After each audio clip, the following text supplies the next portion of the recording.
মুখ্যমন্ত্রীর সফরের আগেই কেএলও লিঙ্কম্যানের হুঁশিয়ারি, চাঞ্চল্য উত্তরবঙ্গে। রাত পোহালেই উত্তরবঙ্গ সফরে আসছেন রাজ্যের মুখ্যমন্ত্রী মমতা বন্দ্যোপাধ্যায়। তার আগেই বিস্ফোরক মন্তব্য করে হুঁশিয়ারি দিল কেএলও লিঙ্কম্যানের কর্মী সমর্থকরা। তাদের অভিযোগ, দীর্ঘদিন ধরে উত্তরবঙ্গের একাধিক দাবি, আলাদা রাজ্য গঠন, কর্মসংস্থান বৃদ্ধি এবং সামগ্রিক উন্নয়ন নিয়ে তারা আন্দোলন চালিয়ে আসছেন। কিন্তু এই দাবিগুলির প্রতি রাজ্যের শাসক দল থেকে বিরোধী দল কেউই গুরুত্ব দিচ্ছে না বলে দাবি তাদের। এদিন তারা স্পষ্ট হুঁশিয়ারি দিয়ে জানায়, মুখ্যমন্ত্রী ময়নাগুড়িতে জনসভা করতে এলে তাদের বিভিন্ন দাবি দাবার বিষয় মুখ্যমন্ত্রী যদি না বলে, তা না হলে মুখ্যমন্ত্রী ফেরার পথে জাতীয় সড়ক ও রাজ্য সড়ক অবরোধ করে বিক্ষোভে সামিল হবেন তারা আরো কি বলছেন শুনে নেব। জলপাইগুড়ি থেকে খাদিমুল ইসলামের রিপোর্ট, বিগ নিউজ বাংলা। বলছি আজকে কি কারণে এখানে এবং কি বিষয় নিয়ে? আজকের আমার কেওলো নির্মেন্টের পক্ষ থেকে আজকের এই বৈঠকটা খুব গুরুত্বপূর্ণ বৈঠক। সেই গুরুত্বপূর্ণ বৈঠকে আমরা একটা চরম সিদ্ধান্ত পৌঁছইনি। সেই চরম সিদ্ধান্ত আমরা তোমার আগত খুলিয়া করছি। সেই চরম সিদ্ধান্ত হচ্ছে আজ যে সরকার, এই সরকার আমার কি করলে আজ পর্যন্ত এই কথাটা আমার তুলি ধরে চানাছি। আমরা কিন্তু এর আগে কেবল নির্মেন্টের পক্ষ থেকে আমার একটা আন্দোলন জারি করা হয়েছে ডিএম অফিস। সেই ডিএম অফিসে ধর্নার আকার করা হয়েছে। সেই ধর্নার আকার করার পরেও ওটা কোনো প্রতিউত্তর পাওয়া গেল না। তার কিছুদিন পর উত্তরকন্ড অভিযান কেবল নির্মেন্টের পক্ষ থেকে আমার বড়দিনে অভিযান চালাছি। সেই অভিযান ক্ষেত্রে ওখানকার আধিকারিক আমাকে অনেক কথা কইছে। কথা কোয়ার পরেও আমরা কিন্তু আজও পর্যন্ত কোনো সমাধান করে পারে নাই। তার কিছুদিন পর আমরা উত্তরকন্যায় আমরণ অনশনও করছিনি। সেই আমরণ অনশনের 3টা দাবিতে কর্মসংস্থান, পুনর্বাসন, কামতাপুর ডেভেলপ বোর্ড, সেই ক্ষেত্রে আমার 3টা দাবি ছিল।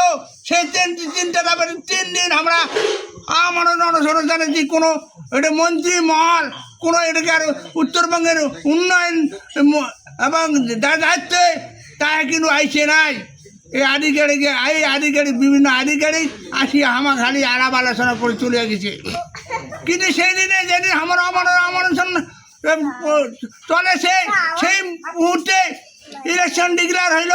সেই ইলেকশন ডিক্লেয়ার হওয়ার ক্ষেত্রে আমরা তগির হনি যে আধিকারিক আমাকল যে দাদা আপনাদের সমাধান হয়ে গেল, আপনাদের যে কোনো দাবি পূরণ হতে চলছে।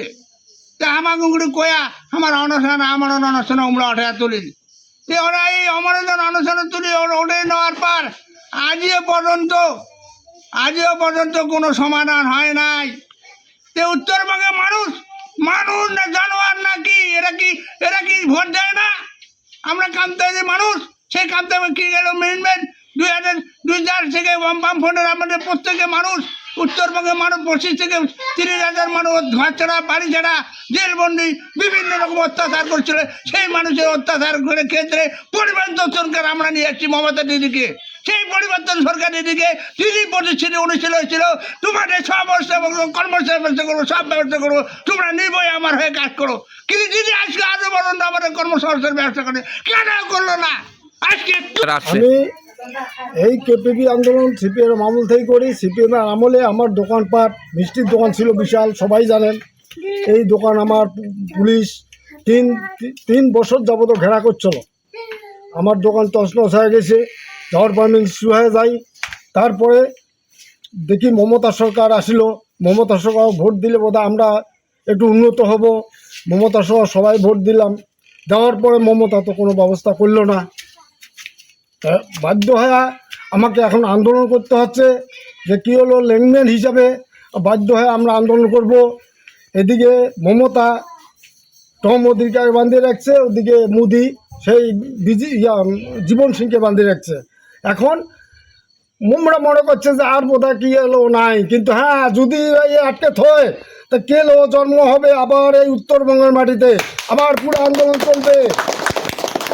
দরকার হলে আমরা জেলে যাব, আন্দোলন করব, কিন্তু প্রজন্মের জন্য চেষ্টা করব। আমাদের প্রজন্মের কি হবে, তোমরা ভবিষ্যৎ বাচ্চা কাচ্চা আছে, এদের জন্য কি হবে, যার জন্য আমরা চেষ্টা করতেছি। কিন্তু মমতা ব্যানার্জিও বুঝতেছে না আমাদের দুঃখটা, এবং সেন্ট্রাল সরকার বুঝতেছে না।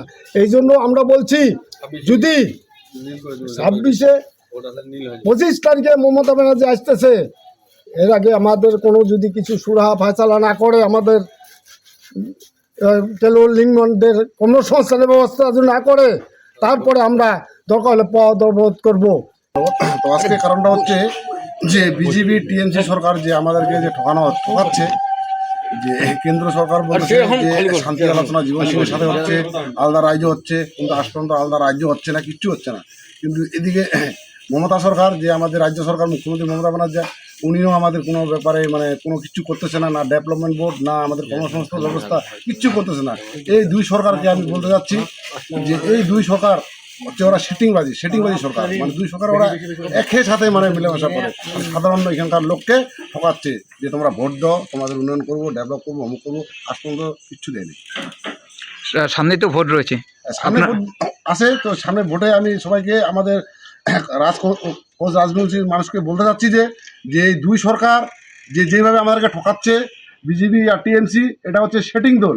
তো আমি আমাদের মানুষগুলোকে বলে যাচ্ছি যে তোমরা এই সরকারকে আর ভোট দিবা না। আমি এটাই অনুরোধ করতেছি আমাদের মানুষের কাছে। বলছি আপনাদের দলের সংগঠনের লোকের বাড়িতে বাড়িতে এই যে বিষয় যে ঠকাচ্ছে এবং যে শাসক বিরোধী দুই দলে তাদের বিরুদ্ধে কোনো কাজে করছে না কার্যকরী, এবং আপনাদের দাবিও মানছে না, সেই বিষয়ে কি অবগত করছেন? হ্যাঁ, সেই বিষয়ে অবগত করতেছি যে গত 25 তারিখে মমতা দিদি আমাদের উত্তরবঙ্গতে আসতেছে ময়নাগুড়িতে, যে আমাদের রাজবংশীর ব্যাপারে যদি কিছু ভাবনা চিন্তা না করে বা এখান থেকে যদি কোনো বার্তা না দেয়, তাহলে এই সরকারকে আমরা বলবো যে এখান থেকে শূন্য নিয়ে যেতে হবে, ডাইরেক্ট বার্তায় কাজ, কোনো ভোট একটাও পাবে না রাজবংশী ভোট। বলছি উত্তরবঙ্গ তো রাজবংশী শক্ত ঘাঁটি এবং রাজবংশী অধিকাংশই বেশি, সে জায়গায় কি মুখ্যমন্ত্রী এবং বিরোধী দলের কোনো ভোট বাক্সে প্রভাব পড়বে? না, কোনো ভোটের বাক্সে প্রভাব পড়বে না। আপনার নাম পরিচয়? আমার নাম কার্তিক রায়, আমি কেএলও লিঙ্গনে প্রচারক করে আছি।